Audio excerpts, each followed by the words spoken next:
Got it. Got it. Thanks. So, Brother Gordon Benjamin is a Texas transplant, having been born in Alexandria, Louisiana, the third of six children, and arriving in San Antonio in July of 1963. Brother Benjamin attended Brackenridge High School, graduating in May 1966, attending St. Philip's College, transferring to Prairie View A&M and graduating in May 1971. While attending Prairie View, Brother Benjamin made the Dean's List in the spring of 1970 and was initiated into Omega Psi Phi Fraternity Incorporated in the fall of 1970. Upon retirement, Brother Benjamin has worked on multiple political campaigns as a block walker, phone bank manager, and an office manager. Presently, he is the facility manager for the Psi Alpha Scholarship Foundation and our fraternity house. Brother Charlie Boyd Jr. is a Department of the Air Force Service Delivery Manager for Cisco Systems. Mr. Boyd is a member of the Psi Alpha Scholarship Board of Directors and a proud member of the Omega Psi Fraternity Incorporated. He is originally from Wilmington, Delaware. He elected to stay in San Antonio when he retired from the Air Force in 2011 after 26 years of military service. 16 years enlisted and 10 years as an officer. Charlie is a member of the Pearl Rotary Club of San Antonio. He served on the board of directors for Big Brothers Big Sisters of South Texas from 2014 to 2019. Charlie is the vice president of the Scoundrels on Cycles Motor Club and owns 2 motorcycles. Charlie has mentored youth for over 30 years and currently serves as the Psi Alpha Chapter Senior Mentorship Advisor. He serves as the Talent Hunt MC. He is married to Lydia Boyd and has 2 sons, Brandon, 35, and Cordell, 22, and has 2 dogs, Mason and Coda, miniature schnauzers. Last but not least, we have Brother Dr. Mateen A. Diop, is an educator, author, publisher, and activist for the future of males of color. As an educator, Dr. Diop has served in every role and capacity in the kindergarten through 12th grade arena, beginning as a classroom teacher to district-wide executive director, and eventually leading one of the toughest high schools in Bexar County. Dr. Diop is the founding principal of the Cyber P-Tech program in the San Antonio ISD, and also the visionary behind the Young Men's and Young Women's Leadership Academies. Dr. Diop authored his seminal book, Inner City Public Schools Still Work, How One Principal's Life is Living Proof in 2012, detailing his struggles as a student and finally realizing his calling to become a lifelong educator.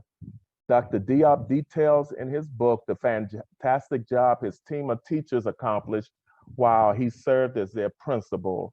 It was such an honor to lead this talented, passionate group of teachers. Our students surpassed every academic milestone in the school's history. His latest book, The Making of a Madman, How a Former Inner City Principal Was Shaped to Serve Through Motivation, Adversity, and Determination, was released in 2021 and details his life as an executive administrator and high school principal. As a high school principal, Dr. Diop quickly realized that the traditional model of educating inner city school students needed to be addressed. Faced with an overwhelming number of at-risk and overage students, Dr. Diop created the first overage program at Sam Houston High School. This program was designed to accommodate the needs of older students during the school day and get them back on track to graduate high school. And only the first year, the program graduated 15 students who otherwise may have dropped out of high school.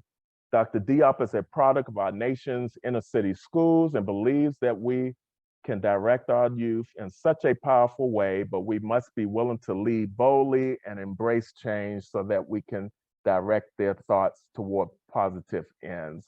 A veteran of the United States Air Force, Dr. Diop took advantage of programs like Troops to Teachers to become a certified public school educator. Dr. Diop holds a Bachelor of Science degree from the University of the Incarnate Word and master's and doctoral degrees from Texas A&M University, Kingsville. Without further ado, I will turn it over to Brother Gordon Benjamin. Greetings, brothers, and welcome to the Fatherhood Initiative's discussion of the talk, the U.S. history of treating Black men and boys as threats. We thank you for your expressed interest and your presence for this discussion. Part of the foundation of this is the 4 cardinal principles of our fraternity: manhood, scholarship, perseverance, and uplift. And I think as you hear some of what I have gathered historically, as well as the history of the other 2 gentlemen here, you will see some of the focuses that we have had to place on those cardinal principles, which I believe led us all to become Omega men in different times, at different times in our lives. Our focus will be 3 segments, and by no means did we decide these topics were all inclusive, since we would need more time, space, and opportunities to reach all of what must be said and done with what we as Black men and boys have endured. Initially, I will speak on the history of this mistreatment within the context of the criminal justice experience. There are some examples that I think everyone knows about that have been publicly published, and we must not forget that. Our second presenter will cover the success is a moving target within the realm of education, and you can hear from snippets of his biography that he has been an educator and a leader, and he will certainly lend credibility to what he has to say on that particular topic. Our third presenter will focus on missed opportunities which arise from the negative perspective by those facing this negativity. And again, drawing on his experience in the many years of his service to the United States in the Air Force and other experiences, Brother Boyd will lend more than credibility to what he has seen and how it shapes the man who has had those experiences from adolescence into teenage years and on into adulthood. We will each take 10 minutes, after which we will have a question and answer period. So you can maintain your anxiety or your without hesitation. We will attempt to make sure that we can address whatever questions may come about from those who are listening. First of all, within our society's history, we know Africans arrived on these shores in 1619, having been transported from the shores of Western Africa by world powers in chains and subsequently enslaved and treated as property. I think that history is well chronicled if you think of the books, the 1619 Project, and a variety of other reading is out there that will help you understand what has been happening to us since our ancestors arrived here.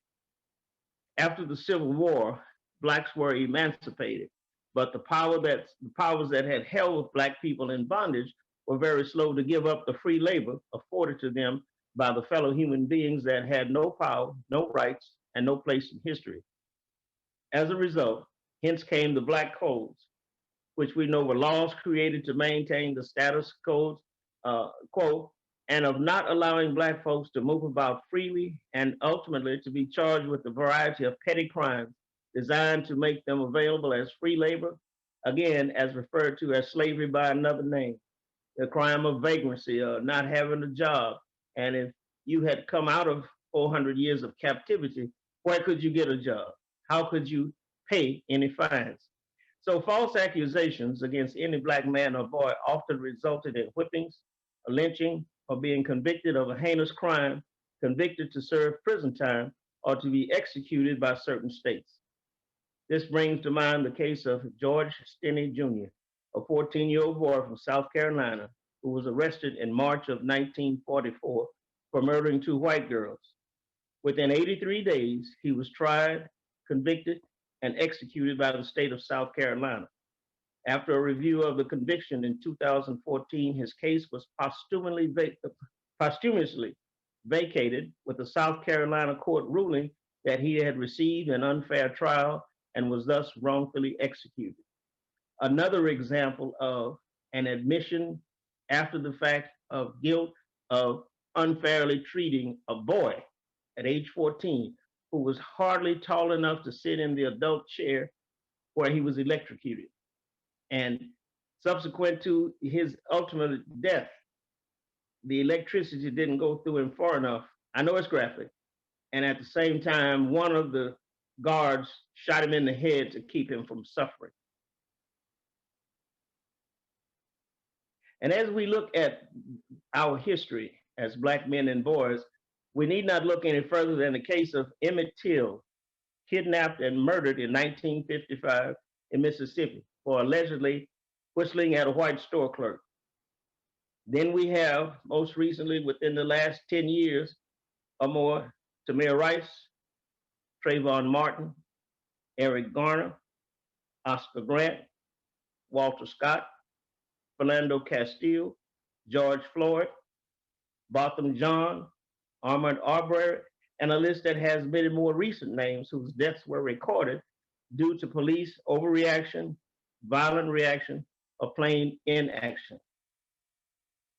Amid the so-called perception of being a threat while jogging, Mr. Arbery.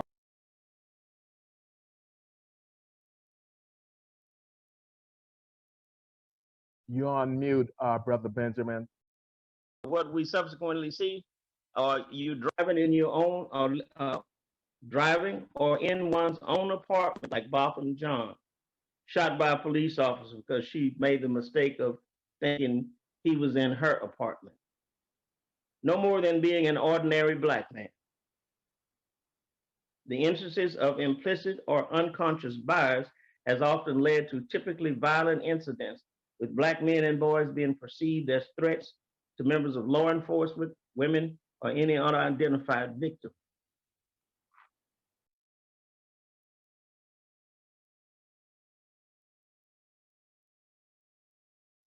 You're on mute again. Has been the now recognized talk, a necessary conversation between both fathers and mothers with their adolescent sons as they mature through various stages of growth and development into adulthood. Those much needed conversations centered on how to interact with authorities, especially law enforcement. These important conversations, while necessary, reinforce the need for our boys and young men to survive these encounters. Now, what is implicit bias? Implicit bias is defined as a form of bias that occurs automatically and unintentionally that nevertheless affects judgments, decisions, and behavior. Unconscious bias is another name for the same thing. And there are three types of bias: race and ethnicity, age, and gender. A widely held simplified belief, essentially, belief about a specific group, race and ethnicity, language, socioeconomic status, sex, and so forth. There's a tendency to make judgments based on prejudice and assumption rather than indisputable facts and data. And we're all influenced by them, whether we like it or not. The prejudgment of a person based on a group with which he or she may be associated, interactions with individual people of a particular race and ethnicity, that ongoing positive contact and interaction will help define what is less of a threat and bring others to understand how we can direct our boys and young men to survive this. And one of the ways in which I think the greatest impact can be had is mentoring. And that is to advise or train someone, especially a younger colleague.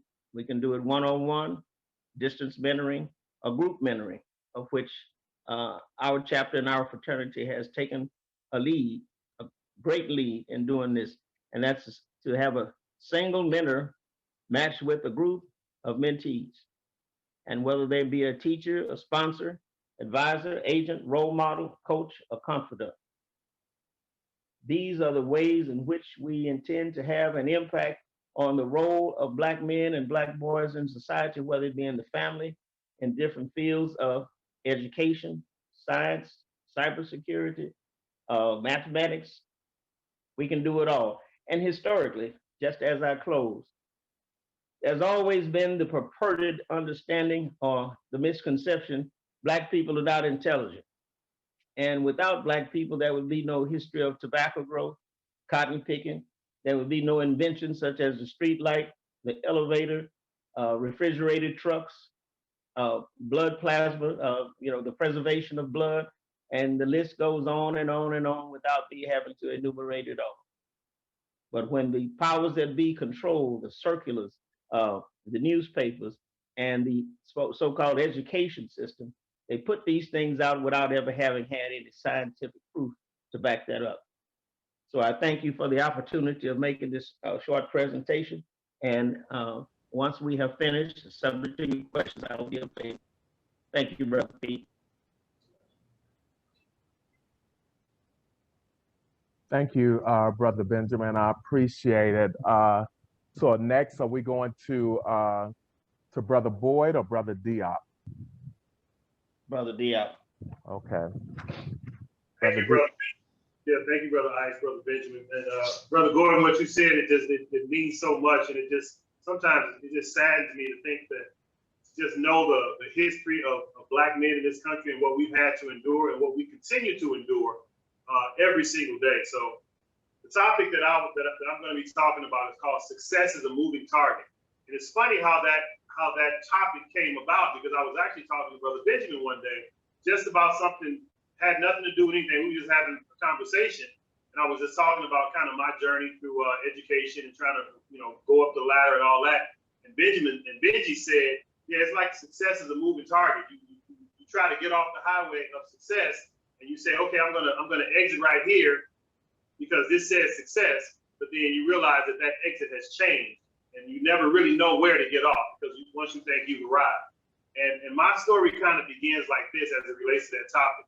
I grew up here in San Antonio, Texas, east side, inner city, just like many of us have in the various cities that we've come from. And I remember when I came out of high school, when I was getting ready to come out of high school, my only goal in life, was to have a house with more than one bathroom. That's it. That's all I wanted. Because growing up, I didn't know that you could have more than one bathroom in your house. I thought that everybody had one bathroom. 10 people in the house, one bathroom.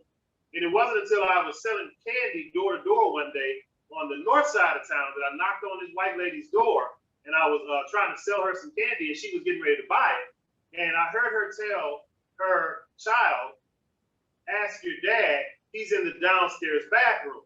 And I heard that, and I said, "Downstairs bathroom? You mean you can have more than one bathroom?" And that did something to me. So when I went back to my high school and I asked, well, how do you ask my teachers, how do you have more than one bathroom? And they said, well, you got to get a job one day and get a house. And I said, well, what kind of job can you get? What do I have to do? They said, well, you get your high school diploma. And once you get your high school diploma, you made it. I said, you mean if I get my high school diploma, I can get a house with more than one bathroom? Yep, you can do it. So I got the high school diploma.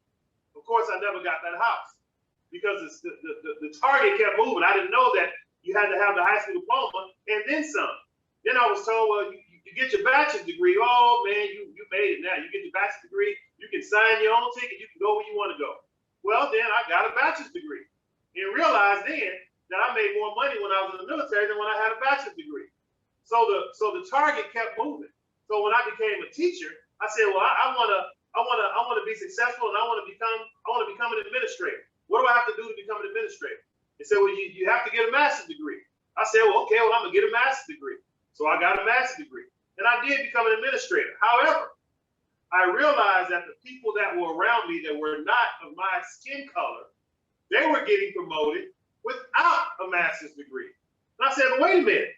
You said that I have to have a master's degree, and they don't have one, yet they're getting promoted over me. Okay, well, I'm not one to complain about it. I'm just going to keep doing what I'm doing. And one day, after I had my master's degree, and I was already an assistant principal in the school district, I went to a training at the University of Incarnate Word. I just happened to be on the campus at the school where I received my bachelor's degree. I just happened to be on campus one day. and I saw this sign for a job posting. It said, we need professors to teach education, an education course. And I said, well, I can do that. And what do you have to have? And the sign said you had to have an earned doctorate. And I said, what is an earned doctorate? And they explained to me your PhD and all that. I said, well, I want to get one of those. So I went back to school, got my doctorate degree. But yet, that success that I thought would follow me didn't. So when I received my PhD, got my doctorate degree, I actually had people tell me, even my own teachers and the powers that be in my school district, that they didn't want to call me doctor. And I said, well, why don't you want to call me doctor? That's a title. I earned it, but they had a problem with calling me doctor. And one day somebody asked me again, well, why are you getting a doctorate degree? And I said, well, I want to get a doctoral degree because I don't want anybody to ever tell me no. That's what I said. Meaning that whatever I go apply for, you're going to have to tell me yes. Well, I've been told no 200 times since then. And then I began to change that story in my head. And I said, well, you can tell me no, but it won't be because I'm not educated or I'm not qualified or I don't have what you need to fulfill whatever job this is. You will never be able to tell me that because I know I have an education. I've been told no so many times since I had my doctorate degree. And that's what led to that conversation with Benji. And I said, wait a minute, man. So I have a doctorate degree. I have all the education. I have books and I've held experiences. I've done all of those things. Yet there are people who are not my skin color who are getting promoted over and around me to positions in authority over me. How can that possibly be? And that's when he said, well, success for us is a moving target. And we never know what the target is. Most recently here, I guess in the last 2 years, I interviewed for this job and got to the final part of the interview and I just knew everything was good. The next day, I received a call from the HR department. This is what they told me. I didn't get the job because I was too instructional. Now, this is a job in a school district that teaches education that told me I was too instructional. And I said, wait a minute, I'm telling Benji again. So you mean I passed the target? I went past whatever the target is, I went past that? And of course they didn't say that, but I said, well dang. So that's when we came upon this whole moving target thing. So as an educator, as a mentor to young men coming behind me that are in school or young men that are in education, I always tell them, you can't even go in without the minimum basic requirement. Well, so-and-so, the white dude, he got the job and he didn't have the degree. I said, well, that's not you. You have to have the education. You have to have the basic education. The basic education just to get the same thing they get with the lesser education. It's unfair, not fair, and I get all of that. But that's what you have to have. And then we have to teach our young men this thing called perseverance. Meaning you can't go in and start crying about it. You can't go in and start doing anything. You have to continue to strive. Because as Black men, we have to always know that the target is always going to be moving for us. But we can never give up. We have to always stay focused and persevere through anything that's coming through us. Because what Gordon Benjamin said about the history of Black men, we understand what our brothers and sisters have had to endure. We'll realize that although it's a moving target, it's still a target and we can conquer it one day. Thank you, brother. Thank you, Dr. Diop. I sincerely appreciate it. Now we'll turn it over to Brother Charlie Boyd. Yeah, so greetings, everyone.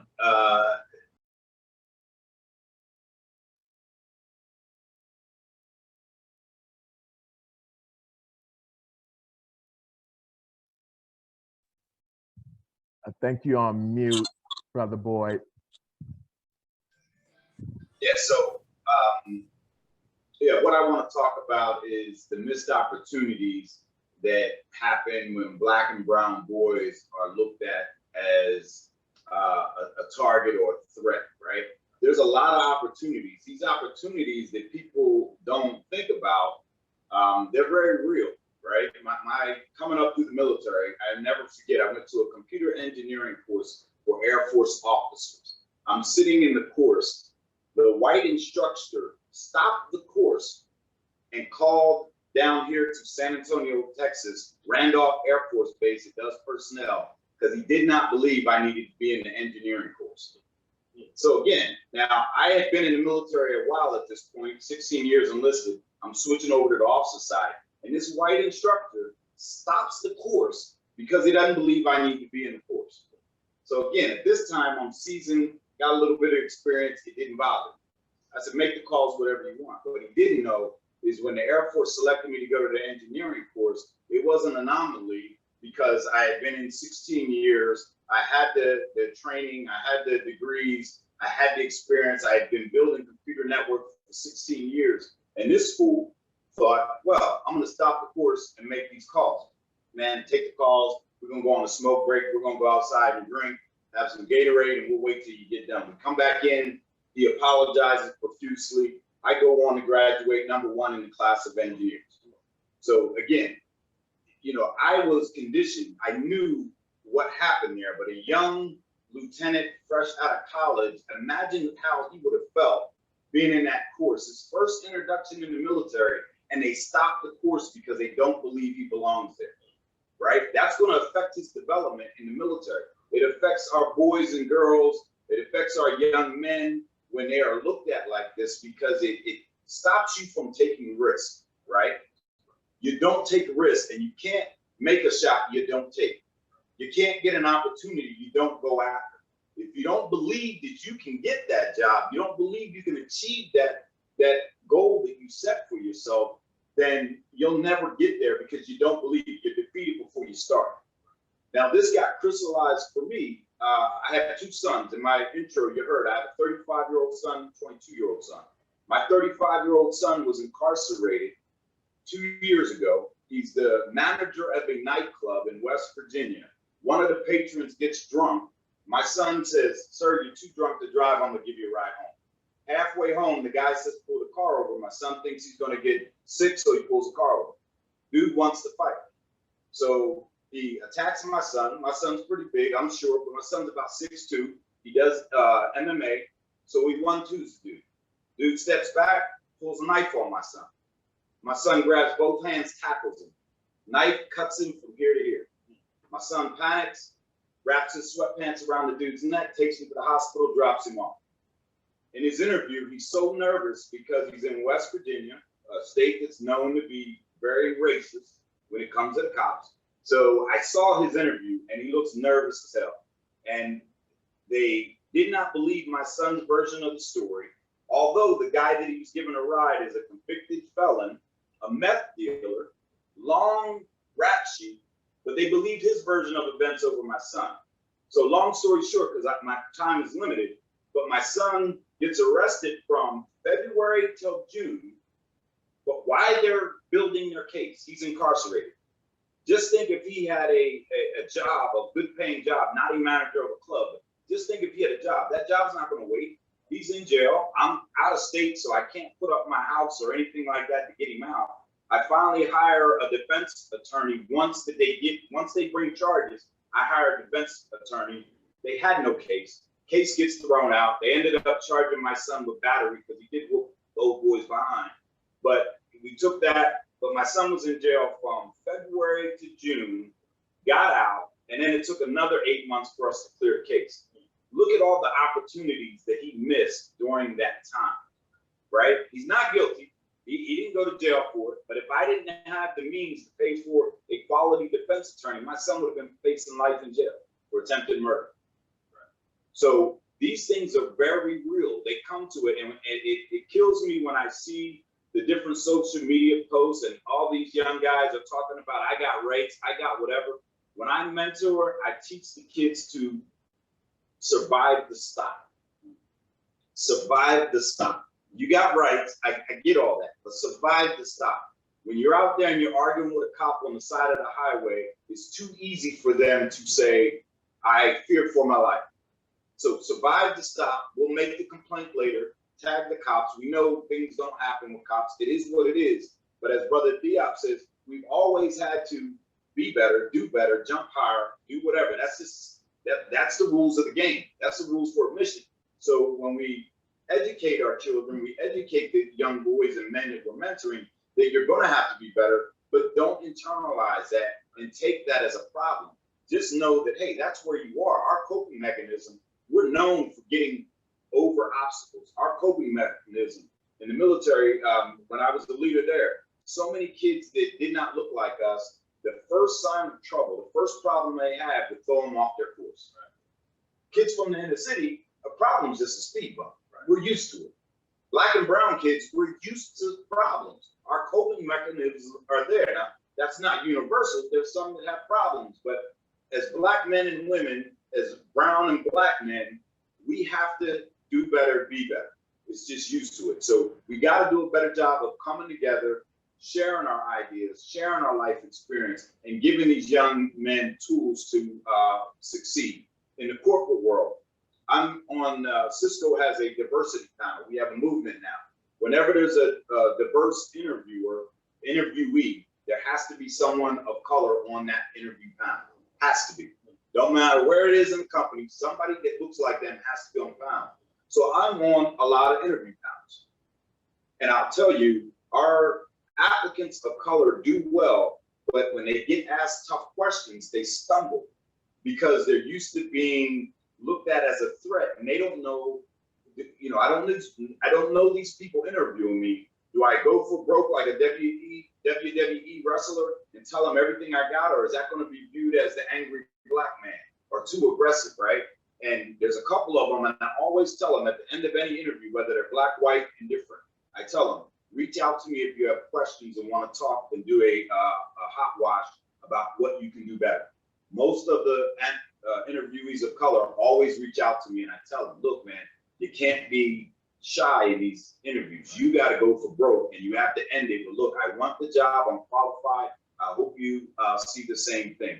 So I tell you, the missed opportunities, it's always lost. We never talk about the missed opportunities that our young men are not getting because they're viewed as a threat.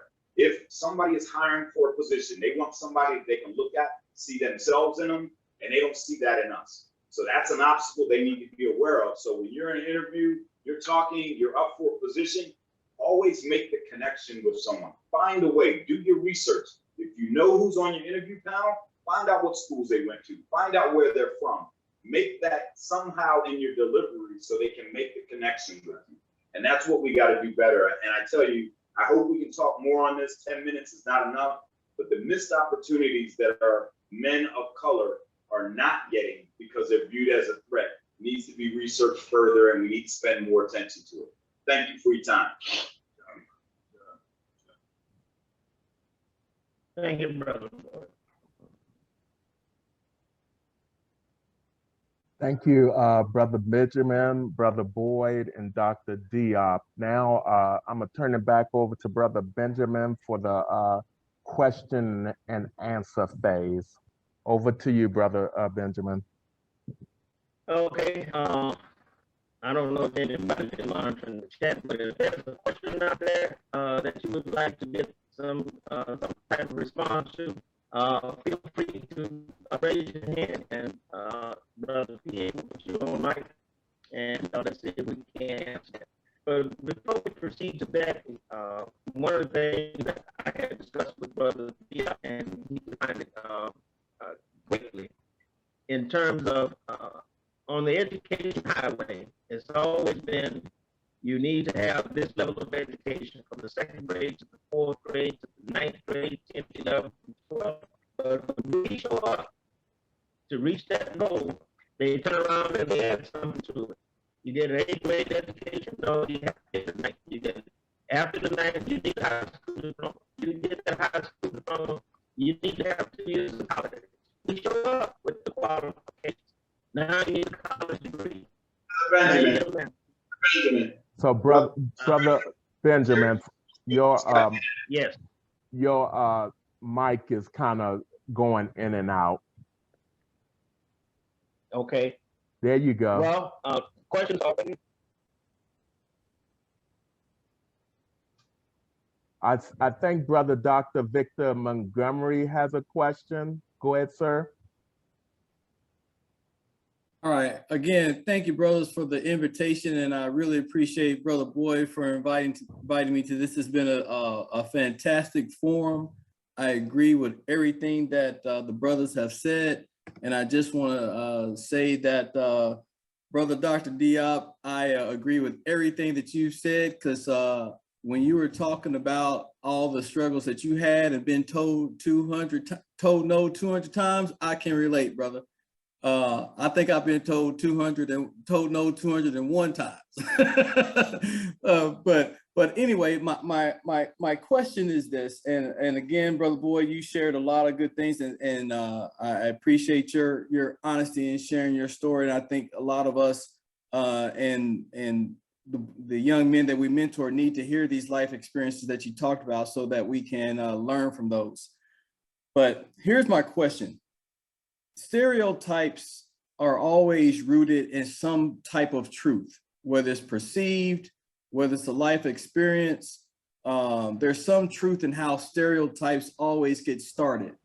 So with that said, how do you think that we go about removing some of the stereotypes that have been attached to young Black men and Black men in general, whether they're youth, whether they're in their 20s, whether they're 30s, whether they're in their 50s like me? How do we go about removing some of those stereotypes that have been unfairly attached to us? And I'll go back on mute. Brother Dr. Montgomery, thank you so much for your question. You know, I've gotten asked that question many times, and the way that I always approach it is, it's different depending on who you're talking to, right? The greatest way to overcome stereotypes is self-awareness, knowing who you are, knowing where our people come from, right? We come from kings and queens. The richness of the continent of Africa, the history, the people that look like these men and young men and boys that we're talking about, they need to know that history and the positive things that are happening. Look at this week alone, Bill Russell passed away. A lot of people don't know about Bill Russell. If you're not a basketball fan, they don't know. They should. You know, he was a coach, won 2 NBA championships in the 60s in the racist town of Boston. So these people, how we overcome things, when you're talking to young men and boys, it depends on the individual, how you break that down. But how you break stereotypes is knowing about yourself, that you have everything in you. We all have different talents.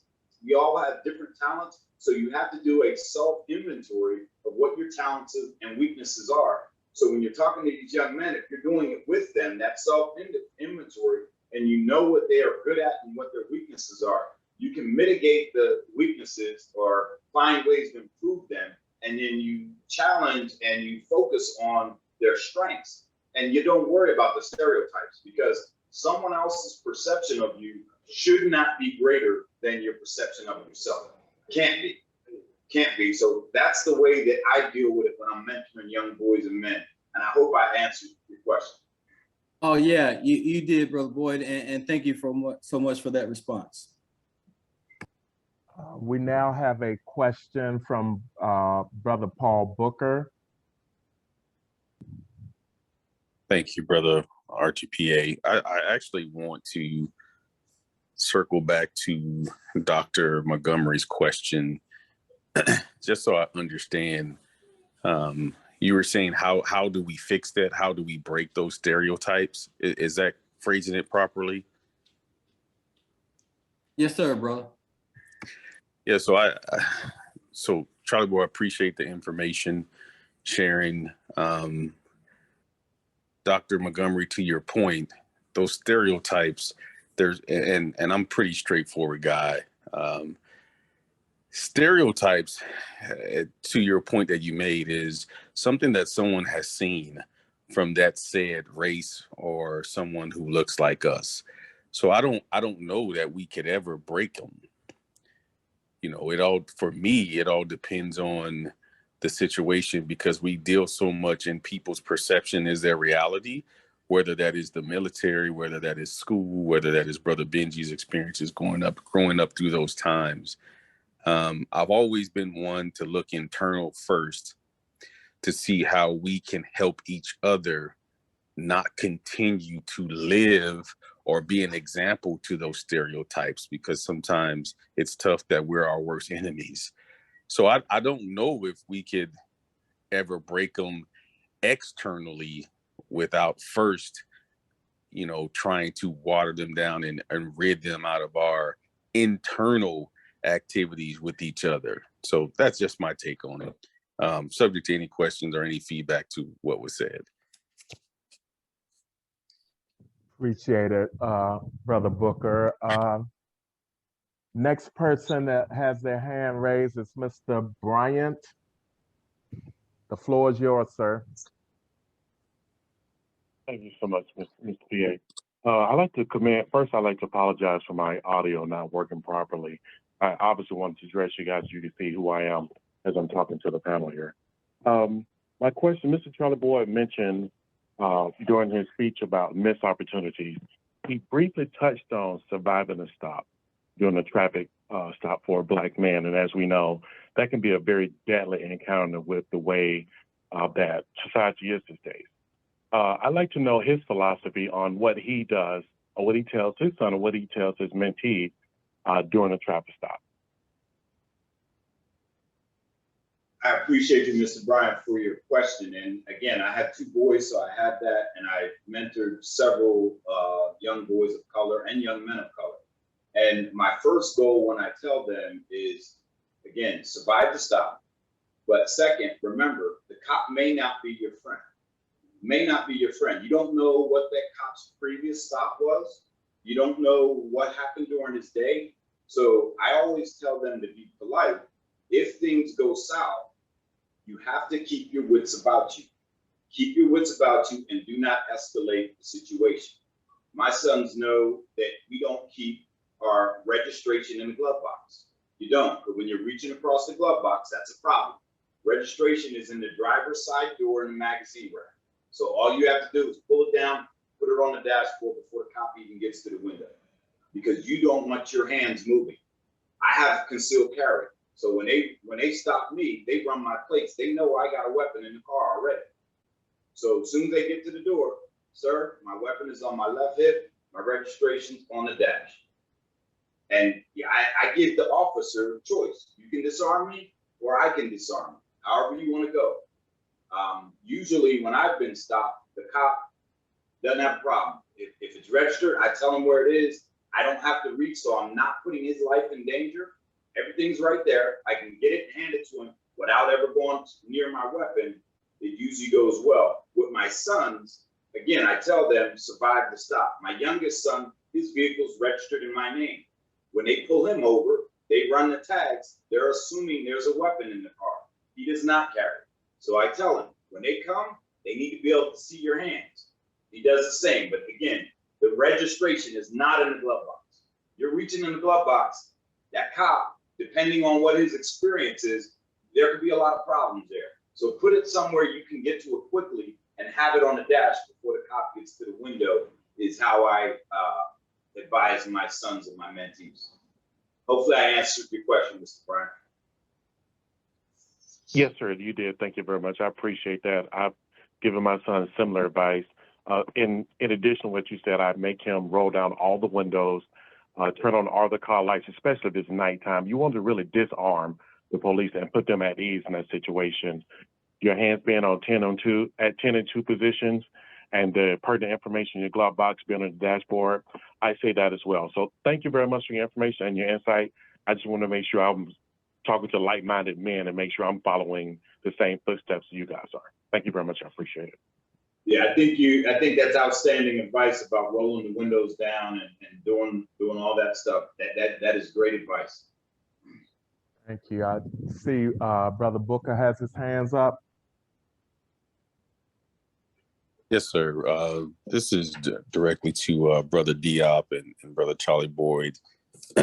And how it connects is, Brother Diop, the amount of no's that you received, and then Brother Charlie Boyd directly to the diversity and inclusion. I'm fresh off a diversity and inclusion conference to where I was asked to attend, and it was specific for African-American persons in the corporate world. And one of the questions that I stood up and asked was, there were 7 Black executives up top, and I studied 6 of them. And the question that I asked was, you guys are attending a diversity and inclusion specific for African Americans, but yet none of the people who report to you guys are African American. None of them look like you. So Brother Diop, out of those no's, how many of those no's look like you? And then Brother Boyd, when you're in those diversity and inclusion interviews and things like that, has that ever come up to say, we're not helping ourselves? Don't hire me just because I'm Black. You still have to have or exceed and meet the expectations, but we're not helping ourselves in these yes and no opportunities or these diversity and inclusions. A lot of words, but I hope the question is clear. How do you guys propose to help in that space? Internal again. Yeah, that's a great question, Brother Booker. I can tell you, I have a number. There's 4 in particular that I remember quite clearly. One brother in particular, as a matter of fact, this position was for a diversity officer position, and the guy who made the final decision was a brother. And I'm talking to him, and this was on the Zoom, and I'm telling him, I said, I need an ally. You know, I'm doing like hint, like I need an ally. In my career, the brothers who have come behind me, I've always been the one to ask for help. So I have no problem helping brothers coming behind me. So I was telling this brother, I said, I need an ally, somebody that I can go to, because I don't have any mentors in education that look like me, that are higher than ranked than me until I met you. So I'm coming to you as basically I need your help. And I never got it. That's the one that said I was too instructional. That was him who said I was too instructional. Another time, brother, he was a superintendent. I walked into this interview, you know, around the table. This brother sitting at the top. I knew as soon as I walked in, as soon as this brother walked in and got me out of the office to bring me into the interview, he gave me one of them handshake books, that, you know, the ones that you don't like, the ones that you don't really shake your whole hand and kind of grab your fingers, handshake like that. I knew then. So when we went in the interview, he didn't ask me any questions. Everybody else asked me questions. Then he asked me, did I have any questions? I said, well, no, I'm good. And he said, okay, you can leave through there. He pointed to the door, like didn't even walk me out the door. So that's 2 times in particular. And another guy, this dude said, I want to make sure, this is the brother now, telling me, I want to make sure you fit into our culture. The team likes you, they want you, but I have to make sure you fit into our culture. What he told me. These are all education jobs. And I said to myself, what kind of culture do you have that you're questioning whether or not I fit in? Well, I never got that position. And he ended up hiring a white dude who ended up stealing all their iPads and selling them out of the trunk of his car. That's the guy he ended up hiring. And I said, well, he fit into your culture, and I did. So at that point, I just gave up. That's when I wrote the book and all that kind of stuff. So at that point, Brother Book, for me, I just stopped going to interviews. I stopped applying. I said, I'm just going to do it for myself, start my own company and all that. That's where I am now. I don't even go on interviews unless somebody calls me. I don't apply for nothing. I don't do any of that. But that's where I am. So that's how I. From my standpoint, right, with Cisco, it's a very progressive company, right? When the George Floyd incident happened, I mean, we would literally shut down for afternoons every Friday and have something called Courageous Conversation. So there's some very advanced leaders that don't look like me in Cisco. One of the things for our diversity council, we looked at the board for Cisco. They had no minority representation. Now they do. They have a Black man. It's very qualified. Some people didn't like that, but they looked internally and they said, how can we do better?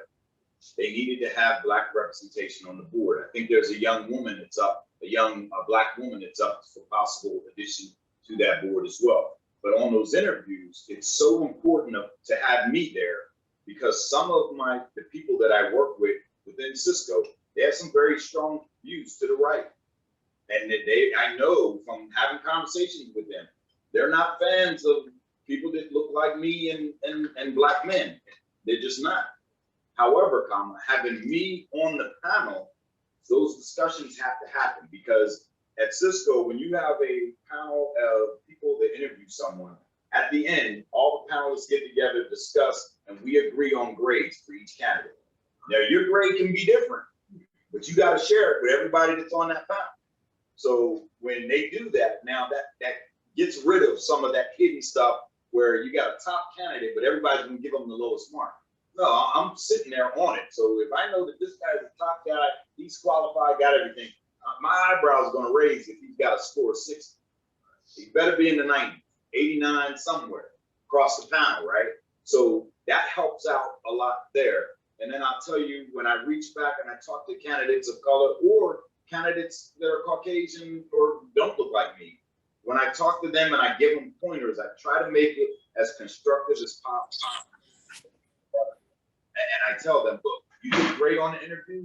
Here's some things I think you should work on to make you better. Now, I can't discuss whether they got the job or not, because that's not discussed until we make our final decision.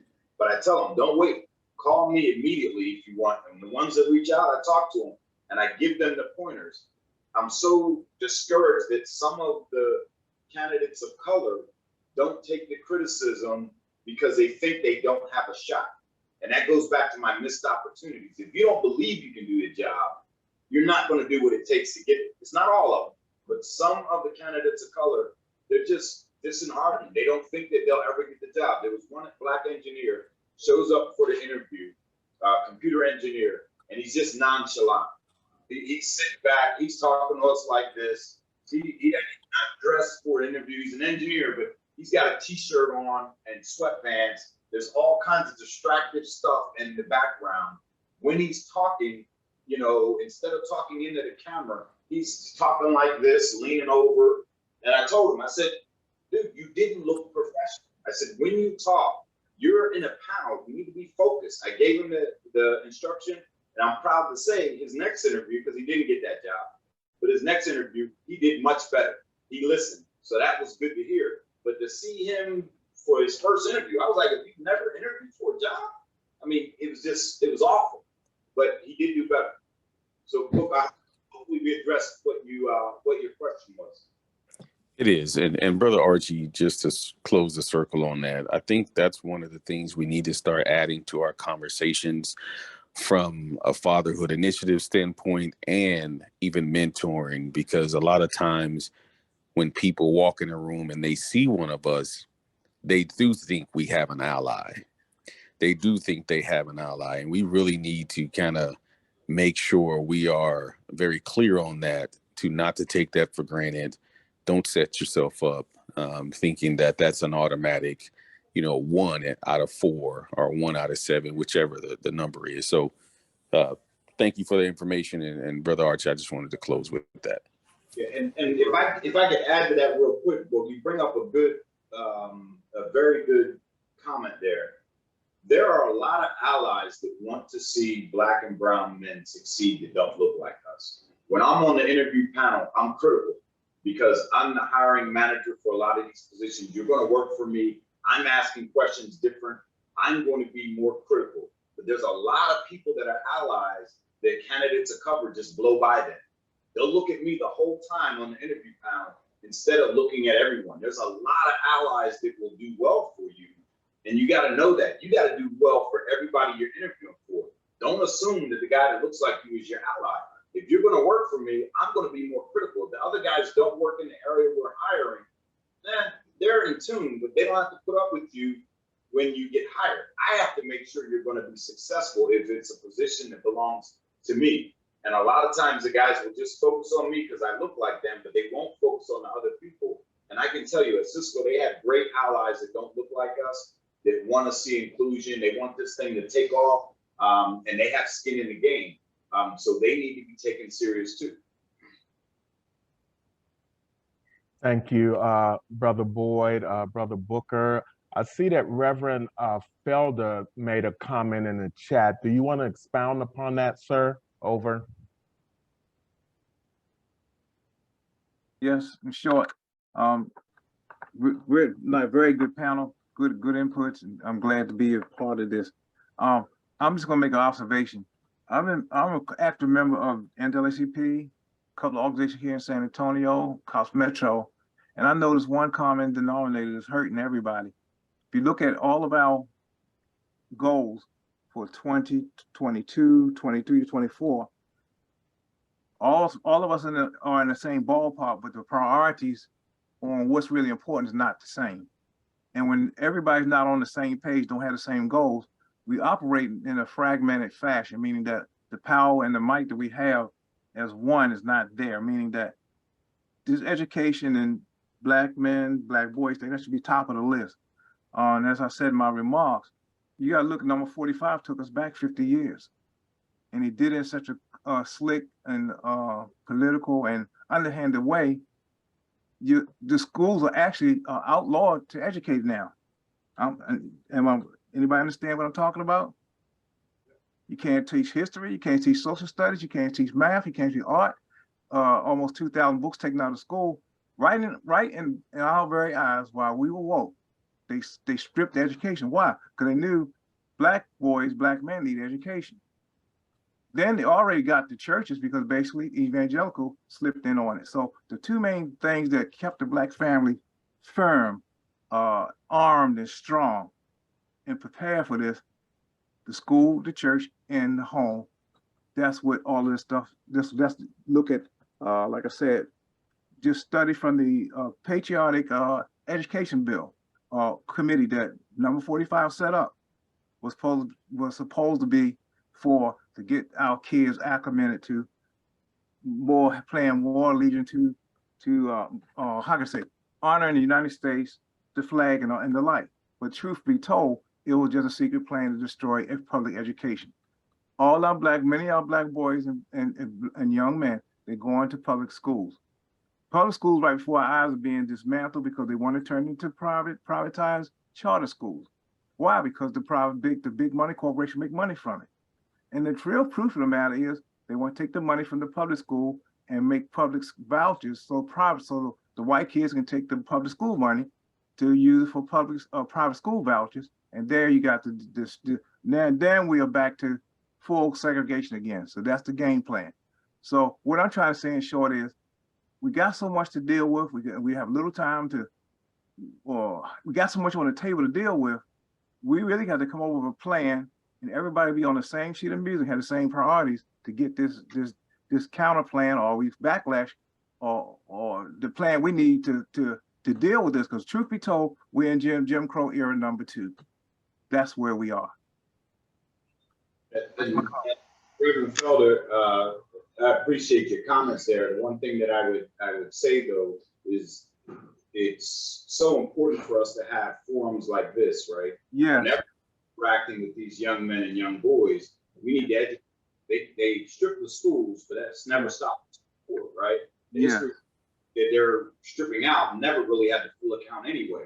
So we need to be able to talk to these young boys and young men and teach them at other venues, in church, at sessions like this, mentorship programs. Yeah. We need to spread the knowledge. Again, Bill Russell was a standing example. Most of these young men want to be athletes and they don't know who Bill Russell was. That's a problem. So the schools being stripped, it is what it is. It's happened. So what do we do now? A plan. Take action now. Start reminding these young men that, look, you don't have to walk through the schools with your pants hanging off of you. You know, we come from kings and queens. We come from whole nations were wiped out because they looked like us and they were afraid. The Moor Empire, they ruled for many years. Most people, Moor Empire was. We need to talk to them, give them this information so their identity, their self-identity and their self-worth is not tied to the stereotypes that we talked about earlier. Their self-identity and self-worth are tied to positive images. Kings, queens, people overcoming things. Bill Russell being a player coach, winning 2 NBA championships in the 60s, right? He couldn't even get a hotel in Boston, but he was the player coach. You know, these are things that we need to replace the stereotypes with, give them positive images and make them believe in what they can achieve and what they can do. Okay, so I totally agree. Why I say that? We used to do that. Like you said, we're doing something we always did. The church and the community centers always did what you were talking about.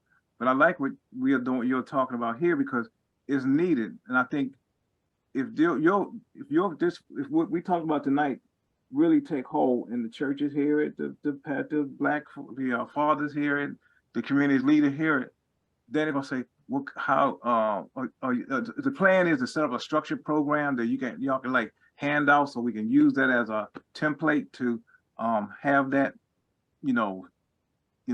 pretty much propagate that plan, so we can start this process. It is going on some places. Not all. I'm not saying 100% is not doing it, but too many are not doing it. Too many are not hearing what you have to present tonight. So there are plans to get the word out. This organization here come up with like a template that we could use. Yeah, and we can try to do that. We have a mentorship program. We have a weekly, we have a monthly mentorship program. We have some other things, but the biggest thing is for the people that are engaged here and our allies to act, right? You got to act, because the time of trying to coordinate, get schedules together, time and put something together, we could be acting and doing, right? Be the pillar in the community, show that in your actions, and teach all the young men around you so they can grow up and go out and spread the gospel and do what we're talking about here. And it's just about acting. We got to act. So someone said earlier about sometimes we're our biggest problem or critic.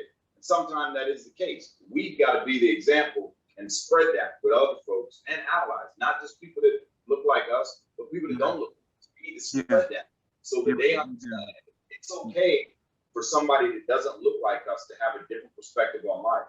That's okay. Have a conversation. You just have a conversation with them. They don't have to understand the years of slavery and all the troubles we've been through to be. They can be of help because they can get places we can't get. Totally true. Thank you, Brother Boyd. Thank you, Reverend Felder. We'll take the last question from Brother Dr. Montgomery, and then we'll start transitioning for closure. Okay, thank you again, brothers. This has been a fantastic forum, and this question is for anybody on the panel. What are the takeaways that you want us to, really engage in, and what are the next steps? Again, I realize you all are there in San Antonio. I'm taking some of your ideas down. I'm bringing them back to the chapters down here. Believe me, I'm stealing some of y'all's ideas. I'm not plagiarizing because I'm gonna give y'all credit. But what are some of the takeaways? What do we do now? Now that we've had this forum, how are we going to take it forward? I like to attack other panelists go, but there's three quick things. One is, if I may, gentlemen. Go ahead, Ben. All right. One of the things that was mentioned by Reverend Felder, brings to mind the cornerstone of all healthy civilizations has always been the home, the church, and the school. One of the things that I think that can be taken away from this tonight is collaboration, consensus, and commitment.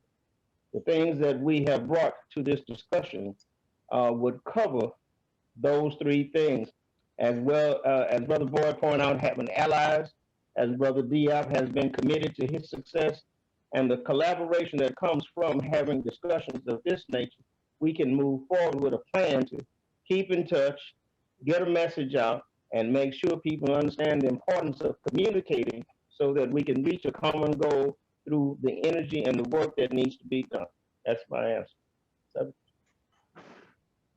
Yeah, my thing is, the three quick things is that your self-identity, right, of these young men, and there's no cookie cutter answer because each young man is different, right? Each young man is different. They're going to need different things. So you have to take the time to get to know them and apply what's going to make their self-image, their eyes better, more positive. Even if they have faults, that's good. If you got faults, now you know where to focus your energy. It's harder with the guys that are straight A students and good kids. It's hard to motivate them to have change. The ones that have faults, okay, got it. We know where to focus. But they have to have a positive image that they can do it, and then show them examples of guys that are either from where they're from, similar backgrounds, similar interests that have done it. Give them some of these leaders. I always try to get them to read about biographies of great men that have overcome things. That's how I like to read. I love to read about biographies of anyone that's overcome challenges. That keeps me motivated. So reading, and then the last thing is to act. Act. I mean, everybody on this call, if we take action with the men and the boys that are in our lives and encourage them, even when they're down, especially when they're down. When they're in the valley is when they need the hand to pull them out. Not when they're up on the mountain, now you pat them on the back. No, they don't need it then. They need it when they're in trouble. So we need to engage for the people that are in our communities, in our network, in our families. Engage them. They may not hear it the first time. Keep encouraging them, and they'll get the message. And my biggest takeaway, Brother Dr. Montgomery, is that what Charlie Boy just said about reading, that's number one. Have study groups, have book studies and all that. One thing I have to commend Psi Alpha chapter on is when I started the Young Men's Leadership Academy, one of the tenets of the Young Men's Leadership Academy was mentorship. But one of the things I told the brothers when we started I say I, but it was really we. When we started the program, I said, brothers, if you're going to mentor, I need you to stay consistent. You can't come just on Fridays and bring some pizza and leave. That makes you feel good, but that does nothing for these young boys because they have men in and out of their lives all the time. I said, so we have to have consistency. And one thing I have to commend Psi Alpha chapter on is that these brothers have been consistent for years. They come on time every week, every day. They're always there. So they built relationships. So that's what I would say is when you mentor, if you have a mentor program in your neighborhood, in your school, you have to be consistent because you have to build those relationships. So I'm going to leave with those two things. Book studies. These brothers have to learn to read. I didn't read my first book until I was 21, and that was the autobiography of Malcolm X. Changed my entire life. So they have to read. And on the men's side is you have to mentor them. One at a time. You have to mentor them. Take them by the hand and show them what they need to do. But reading and mentorship is what I would say my biggest takeaways are. Yeah, 2 points on Brother Diaz before we close real quick. The autobiography of Malcolm X was the first book I read. Only reason I read it is a white guy that I had an argument with said, you want to hide something from a black guy, put it in the book. And that's true. High school, I'd never read a book. I started working at 14. So I just went, paid attention in class, passed all my stuff. I knew I wasn't going to do the homework. I had to work, had a full-time job. So I had not read a book from cover to cover. Malcolm X was the first one that I did. Just want to add that. Well, brothers, the panel members, do you all have any closing comments before we transition? Starting with Brother Benjamin. All right. I would just like to say it's been more than a pleasure to have had the opportunity to add to the challenge that comes from being a black man and having to obtain an education in order to have a better chance at success, and knowing that self-identity, how you feel about yourself, is one of the driving forces that we can impart to young men, because we don't stay young forever. So making sure that they understand how important it is to acquire the tools that it takes to handle the responsibilities of manhood and adulthood will lead to a more successful life for each of them. Thank you, Brother Benjamin. Brother Boyd. Yeah, my closing comment is, black man, I am proud to be a black man. I love being a black man. Our people have overcome so many things, but I do not put myself in a box as just a black man. America is our country. We have just as many rights as anyone in this country to call America our home. A lot of times when we go out and we do things, people only pay attention if we put Black history in front of it or this, that, and the other. I always make it a point of saying America, American history, because Black history is American history, right? Amen. This is the greatest country in the world. I've lived in several of them. It's the greatest country in the world, even though we have problems. But again, we can't put ourselves in a box and just say we're the Black community. No, white men need to see Black and brown boys doing positive things just as much as our kids do. We are pillars in the community of the human race, and we need to own that, because a lot of times they want us to be separate. They want us to be away from them. They want to have division. So you have a lot of people following their tribe and not the plight of the Black community. No, I'm a Black man, but I'm an American first. And I gave many years to defend this country. And I'm not going to be put in a block as just a Black man. I'm a man in my community. I'm going to take care of the Black community, but I'm not going to stop there. I take off the blinders, and I will not be limited to just a Black man. I don't look at myself that way. Amen. Okay. Thank you, Brother Boyd. Brother Dr. Diop. Yes, sir. Again, thanks, Brother Ice, and thanks everybody for attending. I'd like to just say this one thing, and that's this quote that I always kind of look to, and it says, once your mind has been changed, once your mind has grown, it can never go back to its original shape. When I said that, once I realized that you could have a house with more than one bathroom, when I realized that, my mind has now grown, so it can never go back because I know what else is out there. So I would encourage each of us that are on this call that when you go, not only to other Black boys, when you talk to other Black men, because there are other Black men who don't know or need to know. But when you're talking to young Black boys, teach them something that's going to expand their mind. Because once their mind has expanded, and that's what books do, once their minds have expanded, it'll never go back to its original shape. It's scientifically impossible. So keep that in mind. Once a mind has been expanded farther than what it is, it'll never go back to its original shape. Thank you, Brother Ice. Thank you, Brother Dr. Diop. Let's give a round of applause to the panel members. I want to thank you all for agreeing to do this. I know I talked with Brother Benjamin probably 3-4 months ago. He put an A-team together, so I appreciate it. I appreciate your knowledge, your examples, your vulnerability, and also your transparency. So I sincerely appreciate it. We normally do these Fatherhood Initiative, I call them discussions. We normally have these discussions every quarter, so the next one will be in the November timeframe. So just be on the lookout for registration. With that said, I will turn it over to the Vice Bossless, then the Bossless. Over.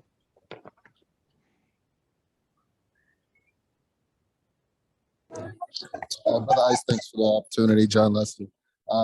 Great forum, Brother Ice, and I appreciate all the participants in this forum.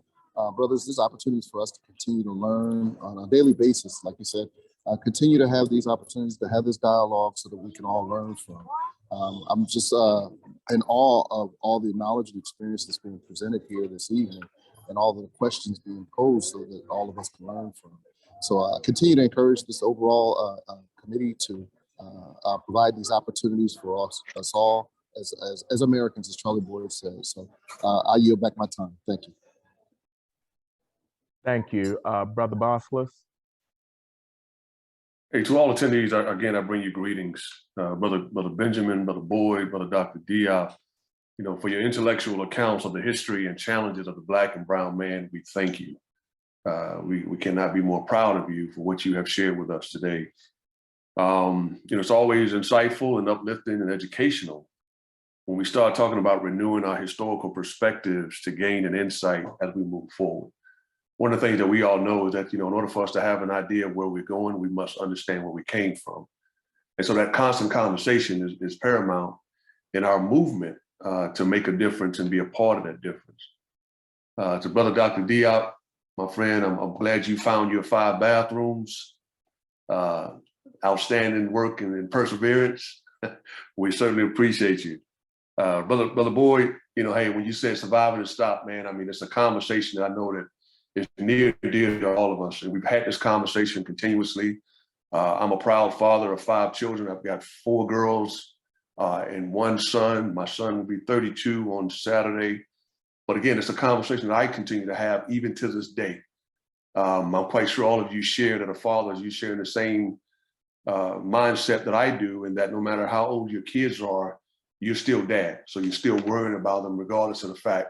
And you're hoping that they take the things that you planted, those seeds that you planted, and that they move on throughout society and really recall those things because those things are so important.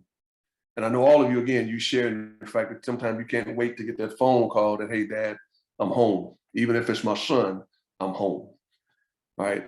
Thanks to all our attendees, our presenters again, fabulous job. Our chairman, brother PA, you already know the deal. I would encourage all of you that's on this call. You heard us mention the fact that we do this every quarter. What I'm going to challenge each and every one of us on here to do is not just register 3 of your closest friends, but bring them to the next meeting. The larger that we make this, when we start talking about how do we get rid of the stigmas and the things that affect us again as a culture, I taken all of the takeaways that was mentioned here tonight, and I will share with each of you. One of the things that was shared with me, and I think this brother summed it up really when he said, one of the ways that he look at changes and making change is that he do what is necessary to ensure that he's included at the table.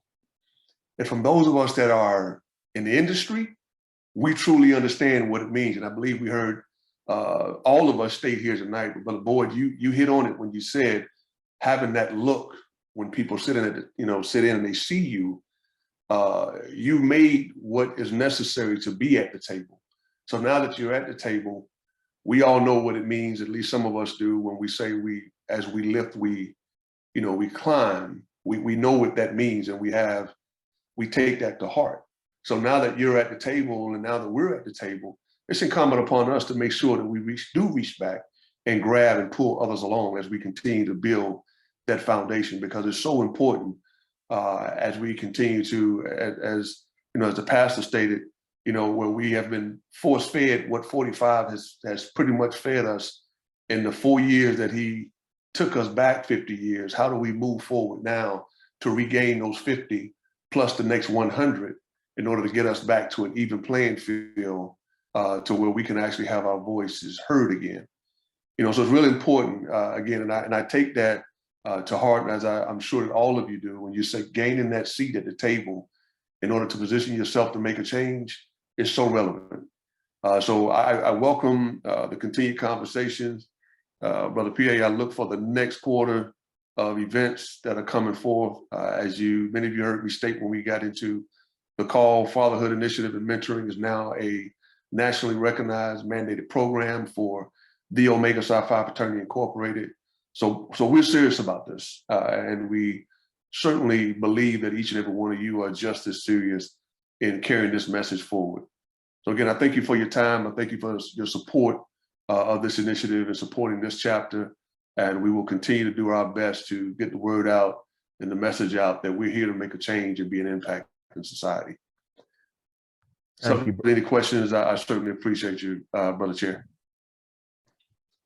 Thank you, Brother Bossless. And I think I'll be remiss if I didn't ask Mr. Greg Marshall, our cohort with the San Antonio Fatherhood Campaign, if you had anything you would like to say. Over.